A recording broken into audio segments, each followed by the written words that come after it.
नमस्कार,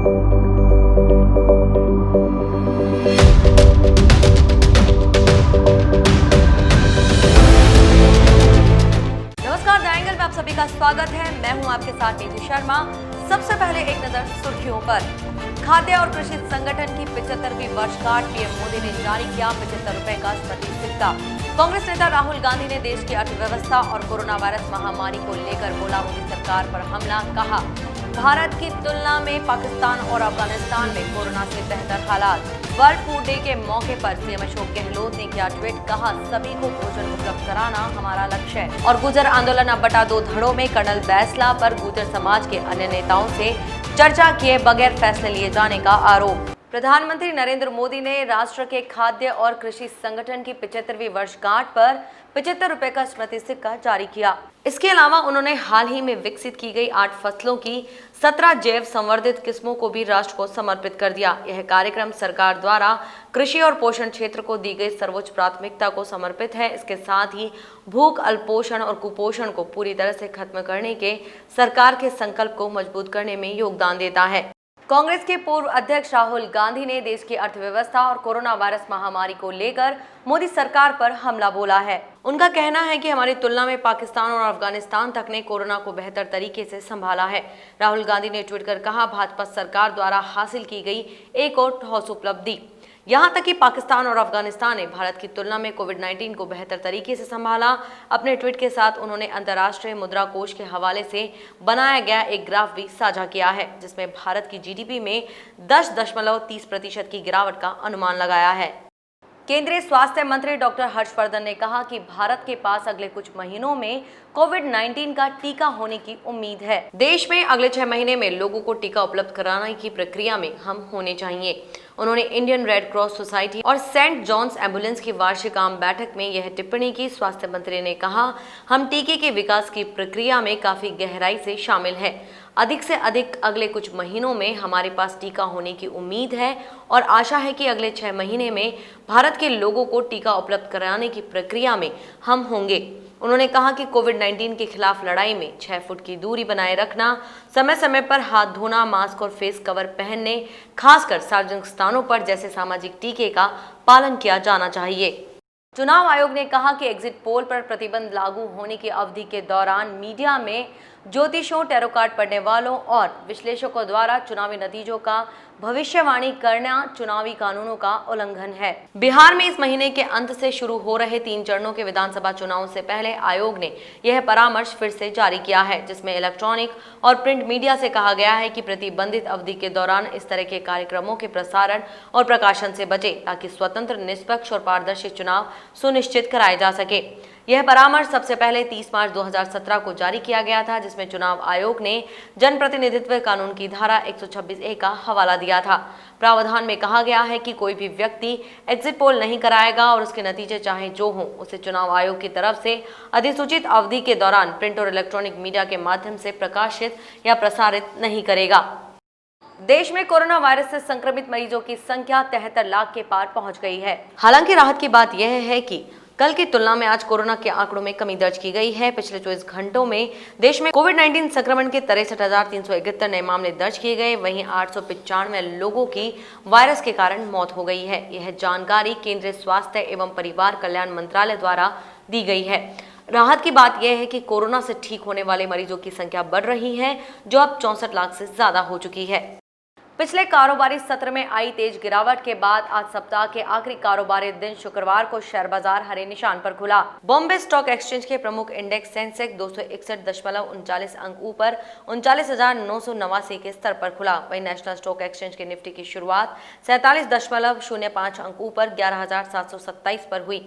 विश्लेषकों के अनुसार आगे बाजार में उतार चढ़ाव जारी रहेगा, इसलिए निवेशकों को सावधानी बरतनी चाहिए। दिग्गज शेयरों की बात करें तो आज SBI life, HCL tech, Infosys, doctor Reddy और सिप्ला के शेयर की शुरुआत हरे निशान पर हुई। वहीं NTPC, Eicher Motors, Power Grid, Axis Bank और एशियन पेंट्स की शुरुआत गिरावट पर हुई। मुख्यमंत्री अशोक गहलोत ने वर्ल्ड फूड डे के मौके पर ट्वीट कर कहा कि सभी को भोजन उपलब्ध कराना हमारा लक्ष्य है। सीएम गहलोत ने वर्ल्ड फूड डे पर कहा कि हमारा लक्ष्य सभी को खिलाना चाहिए, लेकिन पृथ्वी की देखभाल भी करना चाहिए। आइए इस साल की थीम को महसूस करने के प्रयास करें, ग्रो, नरिश, सस्टेन। साथ में वर्तमान कोविड-19 महामारी के दौरान यह महत्वपूर्ण है कि हम सुनिश्चित करें कि सभी को स्वस्थ और पौष्टिक भोजन मिले। वहीं इस मौके पर पूर्व सीएम वसुंधरा राजे ने भी ट्वीट कर कहा कि समाज के संतुलित उत्थान एवं जीवन की सार्थकता के लिए खाद्यान्न प्रमुख आधार है। वहीं कोरोना जैसी वैश्विक महामारी के समय में भोजन की अहमियत और अधिक बढ़ जाती है। विश्व खाद्य दिवस पर आइए हम सभी भोजन की बर्बादी को रोकने तथा भूखमरी व कुपोषण को जड़ से मिटाने का प्रण करें। चिकित्सा एवं स्वास्थ्य मंत्री डॉक्टर रघु शर्मा ने विश्व एनेस्थीसिया दिवस के मौके पर एनेस्थीसिया के विशेषज्ञों को बधाई दी। उन्होंने कहा कि एनेस्थीसिया आधुनिक स्वास्थ्य सेवाओं का मेरुदंड है तथा नजर आए बिना लगभग चिकित्सा विज्ञान की हर ब्रांच के साथ मिलकर चिकित्सा सेवाओं को सफल एवं सुरक्षित बनाने का कार्य कर रहे हैं। डॉक्टर शर्मा ने कहा कि वैश्विक महामारी कोरोना के मरीजों को क्रिटिकल होते ही ऑक्सीजन और वेंटिलेशन की आवश्यकता होती है और इसमें एनेस्थीसिया की सेवाएं महत्वपूर्ण हो जाती हैं। उन्होंने कोरोना काल में तत्परता से उपलब्ध करवाई जा रही एनेस्थीसिया विशेषज्ञों की सराहना की। चिकित्सा मंत्री ने कहा, एनेस्थीसियोलॉजिस्ट न सिर्फ सफल प्री ऑपरेटिव केयर देते हैं बल्कि पेन मैनेजमेंट से लेकर ऑर्गन ट्रांसप्लांट तथा पैलेटिव केयर जैसे समस्त कार्यों का निष्पादन करते हैं। उन्होंने विश्व निश्चेतना दिवस पर राज्य के समस्त एनेस्थीसियोलॉजिस्ट को क्रिटिकल मरीजों को स्वास्थ्य सेवाएं देने एवं अत्याधुनिक स्वास्थ्य उपकरणों के सफल संचालन के लिए बधाई एवं शुभकामनाएं दी। विश्व एनेस्थीसिया दिवस पर मैं सभी एनेस्थिस्ट को शुभकामनाएं देता हूं, बधाई देना चाहता हूं। आप चिकित्सा जगत के मेरुदंड हैं, चाहे हार्ट ट्रांसप्लांट की बात हो, चाहे कोई सर्जरी करने की बात हो, चाहे कोविड महामारी के दौर में ऑक्सीजन सपोर्ट देने की बात हो, हर चीज़ में एनेस्थिस्ट की भूमिका रहती है। बेसिकली कोई बड़ी सर्जरी हो उसमें दर्द रहित जो चिकित्सा है उसका मेरुदंड भी एनेस्थीसिया ही है, चाहे सर्जरी से पहले की बात हो या सर्जरी के बाद की बात हो। पैलिएटिव सर्जरी जो अभी शुरू की गई है एसएमएस मेडिकल कॉलेज में, वो भी दर्द रहित उपचार की एक पद्धति है। सरकारी नौकरियों में समझौते के मुताबिक आरक्षण सहित विभिन्न मांगों को लेकर गुर्जर आंदोलन अब दो धड़ों में बंट गया है। एक तरफ कर्नल किरोड़ी सिंह बैंसला ने जहां कल 17 अक्टूबर को भरतपुर के पीलूपुरा में महापंचायत बुलाई है, तो वहीं उससे ठीक एक दिन पहले यानी आज गुर्जर नेता हिम्मत सिंह बयाना में गुर्जर सरदारों से मुखातिब होकर आगे की रणनीति की घोषणा करेंगे। गौरतलब है कि हिम्मत सिंह ने कर्नल बैंसला पर गुर्जर समाज के अन्य नेताओं से चर्चा किए बगैर फैसला लिए जाने का आरोप लगाया है। वे बैंसला पक्ष के लगभग हर निर्णय पर ऐतराज जताते रहे हैं। राजस्थान के खिलाड़ियों के लिए खुशखबरी है। राज्य खेल विभाग अगले 1 साल में 100 नई खेल अकादमियों की शुरुआत करने जा रहा है। इसकी तैयारियां जोरों पर हैं। पे एंड प्ले स्कीम के तहत इन खेल अकादमियों में प्रदेश के खिलाड़ियों को बेहतरीन प्रशिक्षण दिया जा सकेगा। इसकी प्लानिंग कर ली गई है।